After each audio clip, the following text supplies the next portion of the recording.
Well, welcome everyone to the Evolving Man podcast. I'm the founder of the Awakened Man and Alan, and your host, Alan Devon. So listen, many of us have gone through a lot of process of goal setting, haven't we? We figured out the things that are value to us in life. We've determined our goals and our milestones. And then just as we're getting ready to achieve those goals, we sabotage ourselves.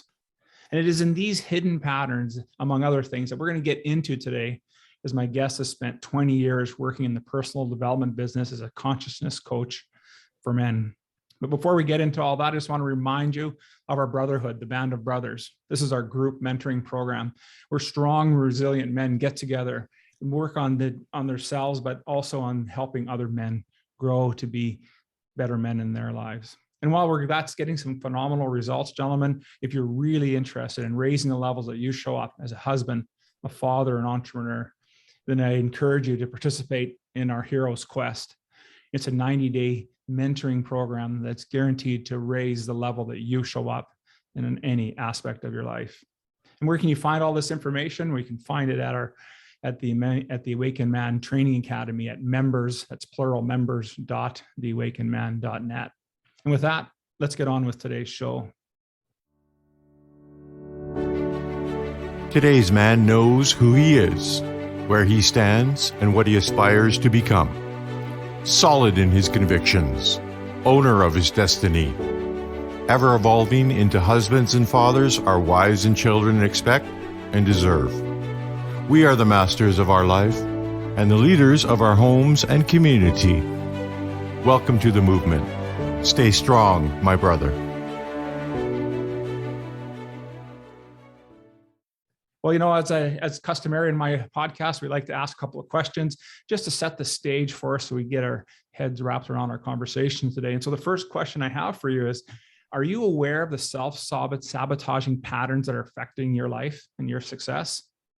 And do you have a strategy that eliminates these patterns? And regardless of how you've answered those questions, my guest today is Chris Plourde, and he's going to give us some insight in what he has found to be successful strategies in eliminating these hidden patterns that are holding us back from living life at the highest levels. Now, Chris is a Los Angeles-based consciousness performance coach, consultant, speaker, and mind-body instructor with over 20 years of experience, as I said earlier. He's also worked with and coached with well-known companies such as Walt Disney, Equinox, the YPO, that's the Young Presidents Organization, chapters, and many more. Chris has mentored and consulted with celebrities, business executives, top fitness professionals, and military special ops personnel. And as a former chief executive with men's teams and organizations, he's mentored many men to find their authentic self and create leadership qualities that they can bring to their families, communities, and businesses. So welcome to the show, Chris. How are things today? Things are great. Thanks for having me. Oh, it's so good to see you here, my friend. So, as I was talking about in the introduction there, one of the things I talk a lot about with my men's work is having a hero's journey, or we call it a hero's quest. And so I was wondering if you could share today what yours was all about and your experience and how that shaped you and how you've got to doing what you're doing today. Yeah, no. Thanks. Yeah, I'm in Los Angeles now, but I grew up on the East Coast in the States, just south of Boston. Very kind of blue collarish town. Masculine men was the perception. I myself was a really sensitive kid, super sensitive to the point where I thought there was something wrong with me, and I think as boys in elementary school growing up, you see all these masculine figures around you. It was like, there's something going on here. I need therapy. I need help, because I was just, crying at the drop of a hat. And so I began my quest, so to speak, of becoming this burying those emotions and feelings and becoming this, what I thought was the ideal man, right? Athlete, wanted to get a degree in business, worked for all these companies, didn't really get a chance to really connect or feel my emotions. I was constantly going and achieving what I thought was success, but then realizing, getting into these companies, that I was not happy. I was not fulfilled, and even though, the outside world might go, yeah, he's doing great. Well, when it comes down to looking in the mirror, there was something off. So as I moved through these different companies, I'd always have this way of coaching and working with people in the fitness industry and working for, that was my calling, but I didn't see it. I wasn't allowing myself to see it because I had this preconceived programming that I needed to pursue something different. And so I allowed myself to when I finally allowed myself to feel and get real, that's when the gates started opening up, the heart started opening up. And I started realizing that what I was meant to do was always right here underneath me. And that's what I did, and now as a father of 2, husband of 16 years, I pursued men's organization. I walked in one day because I wanted to be a better father, a better husband. And lo and behold, I saw men, which I was like, what's going on here? These men have so many problems, right? When I first walked in. But what I soon realized is that they were sharing authentically their challenges that they were going through. They were allowing their feelings to come out so that they didn't have to hold them anymore. They allowed themselves to feel for the first time. And then I got a chance to witness that and experience myself. And that's when the path to freedom started beginning for me. Wow, man, that is so powerful. I just, my heart goes out to you. I think that's just so important for men, that we learn how to express our emotions. And actually, the month of January, our theme for the month was focusing on our core emotions, happiness, joy, or joy, anger, fear, and happiness. And the challenges with guys, we don't know how to express our feelings very well. And until we get into a room with other men, do we actually learn how to do that, right? Mm-hmm. And so I think it's so powerful that that you were able to discover that. Now, you had a couple other life-changing experiences, I'll suggest, and in doing a little bit of research. Now, you grew up in an environment where your father was an alcoholic, right? And so what did you learn and take away from that experience, and how did that shape your life and your journey? Right. I didn't realize that my father at the time was an alcoholic. He was very functioning. He was a good man, great man. He's still alive today. He's just a huge heart. The problem, the thing that I realized later is that he was drinking. He was going through what he was going through. But what I came to terms with was he had a rough childhood himself. He lost a mother at a young age. He was the only child. His father basically just, handed him money in order to raise him. And he didn't know how to deal with his emotions, his feelings, right? He didn't have that outlet. Nobody showed him that it's okay. And then he got another blow. We all did later in life when I lost a younger sister. We all did, and then again, what do you do as a man? How do you express this? Who do you connect with? And so, I got to a point when, was there anger and disappointment? Sure. But I got to a point where I was able to see, he's ready when he's ready. If he chooses this path, that's his path. I can still love him. I can still thank him for being the man he is, because I'm the man I am today. He taught me lessons, not just directly, but indirectly, I choose not to bury my emotions. I choose to take care of myself, and I could see the effects of not doing that. So yes, I still see it. I deal with it. I love him for it. And the trigger is no longer there because I was able to look deep inside myself and realize that that's my work I need to do. And he's got to do his work when he's ready. And I give him that option whenever he's ready. Yeah, that is so awesome, Chris. The idea of, and how many of us men carry a father wound like that, and we don't address it, and we tend to look outside and look at him and say it's his fault for the way I am. And at some aspect there might be true to a small portion, but it's really our work to do, and that's right. Really with the foundation of the men's work that you do, isn't it? About helping men really do that work and do it well. Right. Yeah. He was placed here for me, not to me. Right. And I think that's the whole aspect, is looking at those situations that have happened, or those people that have come into our lives, whether we like them or not, and said, what are you here to teach me? What are you here to how can I grow from this situation? And when we can reframe that perspective, I think your entire life just opens up. It stops going in this tunnel vision. You start to open up to the possibilities of now, how can I truly serve? How can I be fulfilled? How can I be successful and happy? And all of those things go along with that. Absolutely, man. That's awesome. So listen, I think you started out in the fitness industry, didn't you? Were you doing coaching in there, and then you moved over to performance coaching? Can you tell us a little bit about that journey and how you went through those two? Yeah, for sure. I finally, when I finally said, okay, I'm not supposed to be doing corporate. Now, some people are, and that's cool. And there's some great companies and a lot of things I learned. And I fully immersed myself in the fitness world. I was fortunate enough to not only work with some great clients here around Los Angeles and teach some amazing classes and connect to a beautiful community, but I was able to travel around the world presenting and working for various companies, certifying instructors and doing workshops and so on. And so as I was doing that, I developed these different, working at different conferences, I developed these different material that I would present. So my own materials.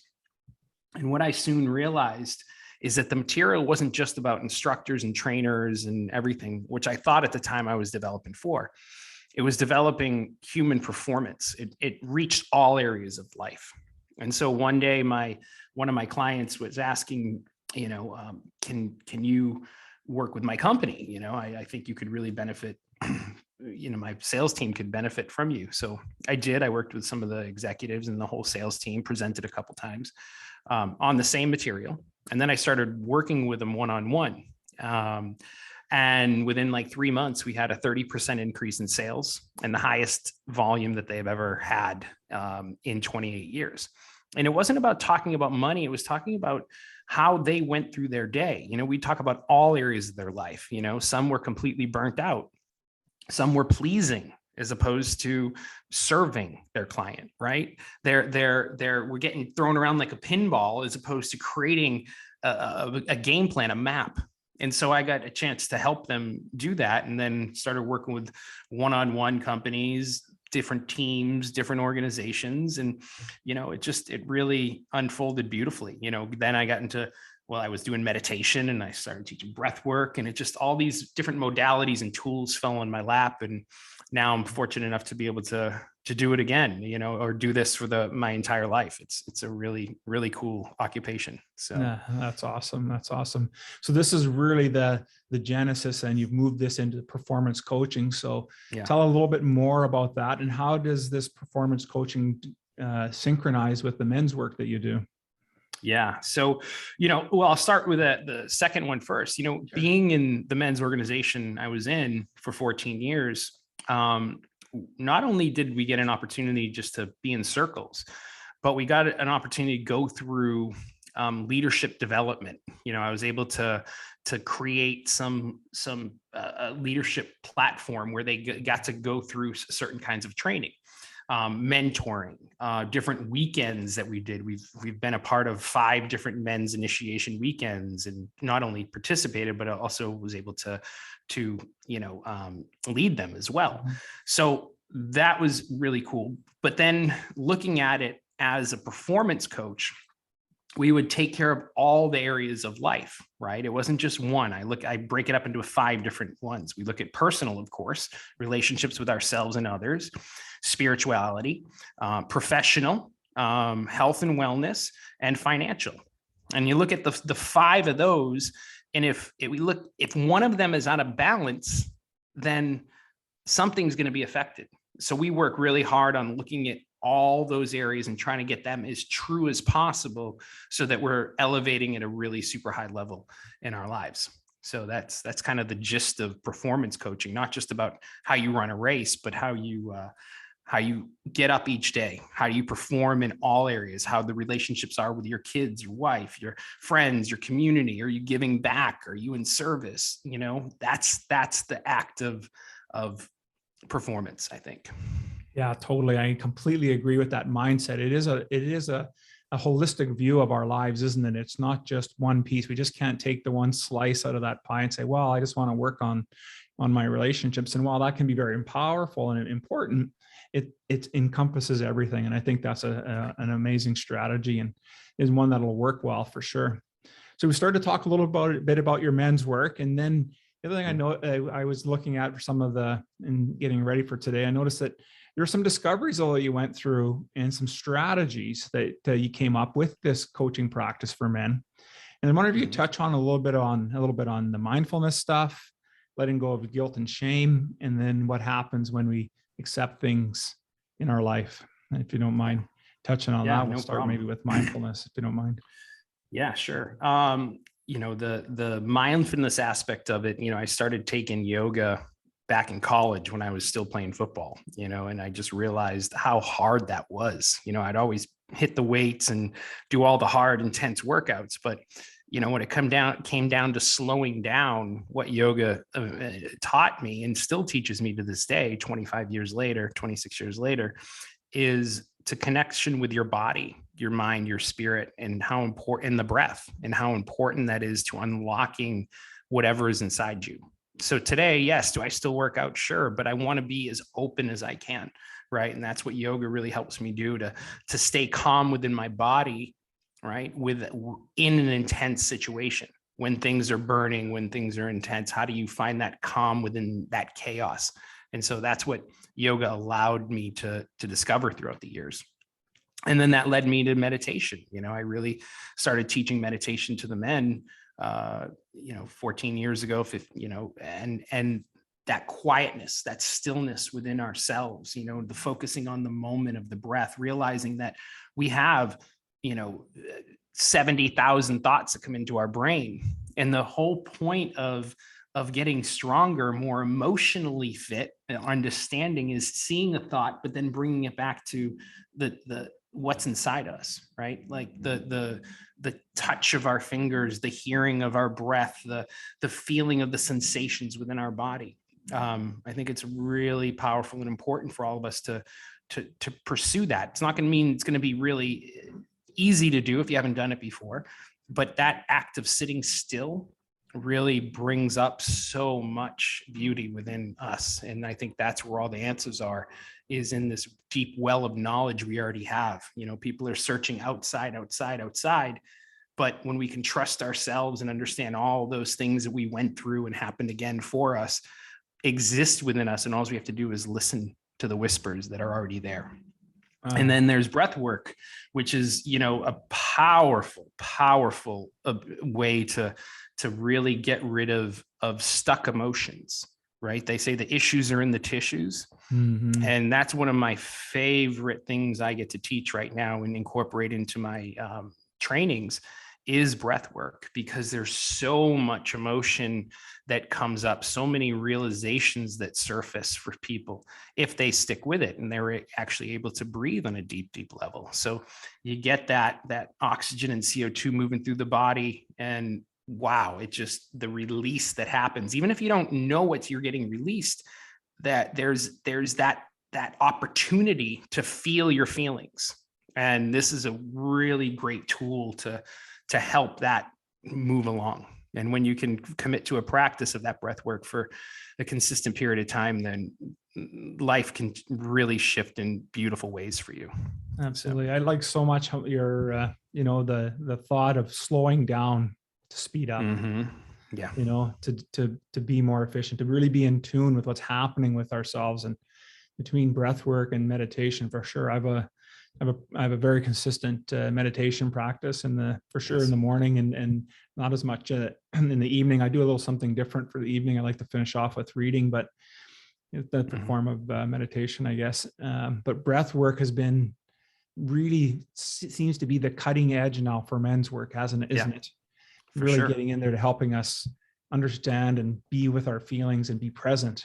Isn't that really what you're getting at? 100%. And it's, it's not just in men's work. They're using it with, military special ops, Navy SEALs, and their training now. Think about, when you talk about performance, right? You're putting them in a very super high stressful situation.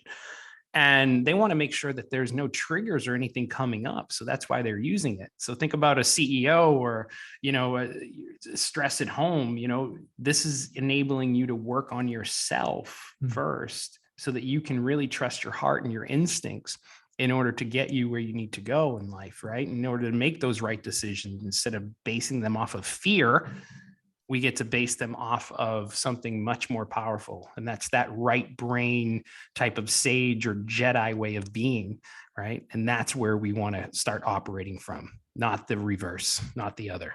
Yeah, 100%, my friend, 100%.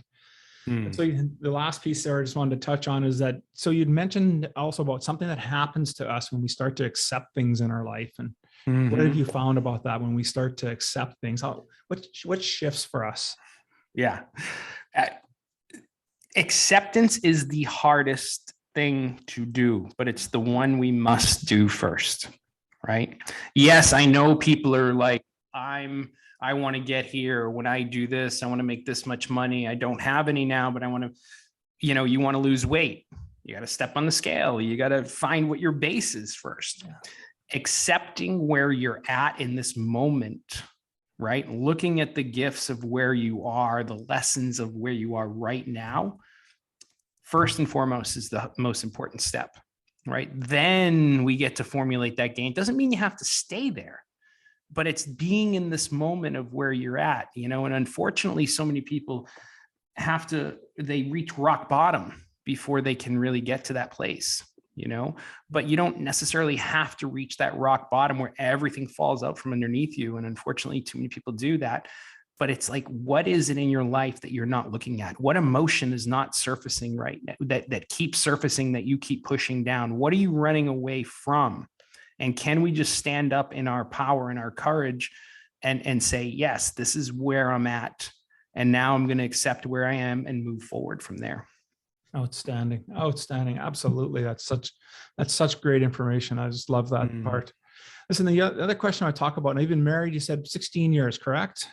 Right. Yeah. Correct. 16 years. Now, so what is the key to true spiritual partnership in marriage, my friend? Yeah. Well, I think it became that for us. It was now it's a spiritual partnership, right? Because we look at our souls now, at first it was just like, oh, I like this person. Oh, I like you. Let's hang out. Let's fall in love. Let's have some babies. I love you. You're awesome. But then it became, how is this person's soul helping me grow, evolve, right? How are we able to see and learn from one another, right? When somebody needs a light, loving nudge, to get to the next level, what does that look like? Or are we able to really be honest with each other? If something's coming up that's bugging the other person, can we really talk about it? And I think that honest communication is key, right? I know in the men's work, we learn how to work with the feminine. The masculine learns how to work with the feminine, understanding how to integrate that feminine into our way of being so that we can hold that space for her or your partner who's in their feminine to do that dance, to do whatever they need to do in order to be in that creative space. And so it takes a lot of work to understand how to do that. And I work with couples too, that, the man comes home. I actually had this happen today, just on a side story. And he's like, he sold his company and he said, I'm buying this car and it's going in the garage, which is like the kids' playroom or gym or something like that. Like completely just like lambast. She's like, they had a fight for 2 days over the demanding of it. I think it's understanding how to communicate and enroll in a proper way and not just come in and, pound your chest and say, this is the way it's going to be, right? Understanding what your context truly is, right? I know men might say certain things, but their underlying context is not that energy they're holding. And so when we can master our context, again, that's that understanding our emotions. Yeah. That's when we get an opportunity to really be in this, like you said, like that spiritual partnership with someone so that we can evolve and grow and really have this loving, fulfilling life in our personal areas. So Yeah, that is so powerful. And I love that story as well, right? Because as you're telling it, I was sitting there thinking, what is the intention?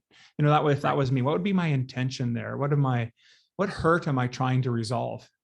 Right. And so it's great. It's great coaching you're providing for this gentleman to have him help understand the underlying pieces of that context, because it is right. And Right. as we move, and as our marriages move along, and while the fire still burns hot like it did in the beginning, it burns in a different way. Yes. And when it burns from a spiritual grounding as opposed to a physical, not that the Yeah. physical is gone, it's just that it's more sustaining when it's a spiritual fire, in my opinion. I heard somebody said one time that you have two marriages in your life, right? And they don't necessarily have to be from different people, right? It's the same. It could be from the same one. It's what you choose, because if you don't look at it with this first marriage and you start looking at yourself, right, as opposed to the other one, they're doing this, they're doing this, they're doing this, then it's not. You will end up in a divorce or a separation, whatever the case may be. But when you can start to really look at your own self work, then that second marriage becomes your spiritual partner, as opposed to just your regular partner. 100%, buddy. 100%. So tell me a little bit about journey work. I know we talked about a journey's quest, a hero's journey and that, but tell me a little bit about journey work and the work that you do in your men's work and in your performance coaching. What's that all about? So this is plant medicine based work. So in communities, we're getting together. Even our men's teams sometimes do this work together. And the idea of plant medicine, depending on which one you pursue, right? And again, I think the setting in which you do plant medicine and who you have facilitate it is so vital, that sacred space. But what the plants allowed me to see is this intelligence and this connection that it throughout the world, right? Throughout each human. It allowed my ego to dissolve and for me to see things in a really simple, slow way, to connect with my wife on a deeper level than I've ever connected with her before, to see a trigger that might come up with somebody and go, what is that unresolved issue that I'm not seeing? To connect to remove the veil essentially, and to open up your heart like it's never been opened before. And, this work for us has been, and again, it's not for everybody, but I know it's also allowed some people to heal from depression, PTSD, so many other ways. And it's an entire night of doing this work, but it lasts for weeks and sometimes months from that one night. So the messages keep coming through and the ideas and the synchronicities start to flow in this really beautiful way. I could get into more details if we're going there, but it's just the different kinds of medicine or whatever we use. But, essentially it's about doing some deeper work on yourself and really seeing the connection to the earth and to other humans. Yeah, absolutely. No, that's phenomenal. I have done a little bit of research on it. I'm not as familiar. So it is something that maybe we get into another podcast and we focus on that work, and because it's so interesting and it has picked up some steam now, and there's lots of benefit for it. And I would love to get to dive a little deeper with you in another podcast. For sure. And by the way, breath work, when I took breath work for the first time, I was like, that is as close to a journey that I've ever been in. So there's similarities from doing breath work and the plant medicine as well. Cool. So right on. Mm-hmm. So listen, you've learned a lot of stuff along their way. You must have come across a few teachers that really inspired you or you learned a lot from. Tell us a little bit about some of these teachers and that you followed. Wow. I mean, there's just so many little bits and pieces. I always used to look at this.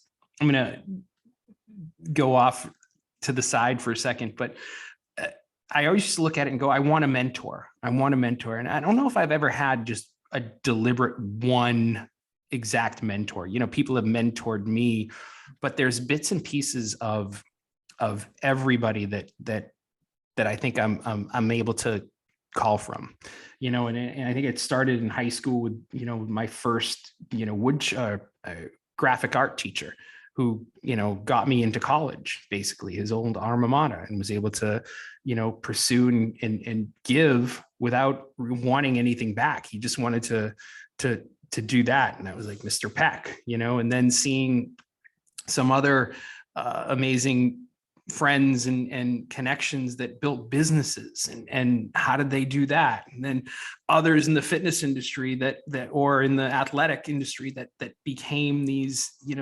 incredible dynamic athletes, so and how did they do that? Right. And the systems that they use, and the work that they did on themselves to dive in, I think has been remarkable to see. Of course, the thousands of books that I've read, where I'm just like, I'd love to sit down and pick your brain for an hour or two, so. Outstanding.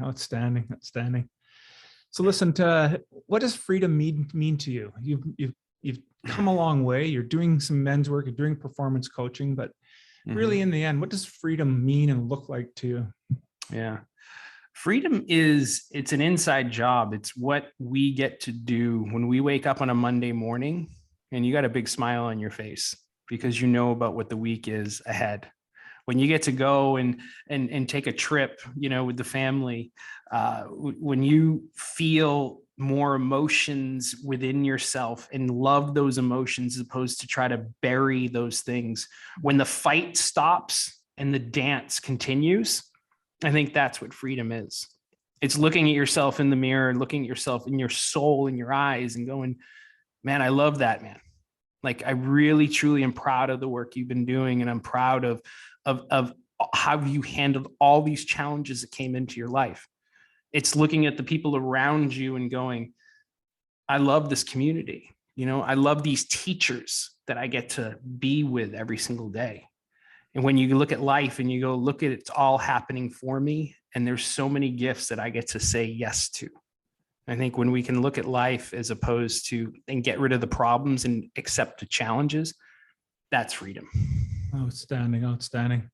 Well, Chris, I want to thank you for spending time with us here today. And we unpacked quite a bit. And I think we're able to shed some light on how men can break free from these sabotaging behaviors. And so I'm wondering, what's the best way for the audience to reach out and get a hold of you? And are there any programs that they can get involved with you? Just how they do that? Great. Thank you. My website is chrisplourde.com. Instagram is at Coach Chris Plourde. And, essentially I do teach some online breathwork classes. You can join me. You can check all those on my website. I got some programs coming out, different recorded workshops like setting boundaries for optimal success, owning your story. So those will be available to you very soon. And then one-on-one coaching. If you're looking just to have a discovery call to see what that could look like, I'd be happy to do that, for your listeners, and they can find all that through my website as well. Well, outstanding. And I'll be sure to put all that information in the show notes there, so we'll have quick access to get a hold of Chris. Chris, I want to thank you once again for being on the podcast. It was a fantastic interview. I really appreciate you spending the time with me today. Yeah, thank you so much for having me. Really nice meeting you. Thank you for listening to the Evolving Man podcast. Are you ready to own your destiny? To become more the man you are destined to be? Join the brotherhood that is The Awakened Man at theawakenedman.net and start forging a new destiny today.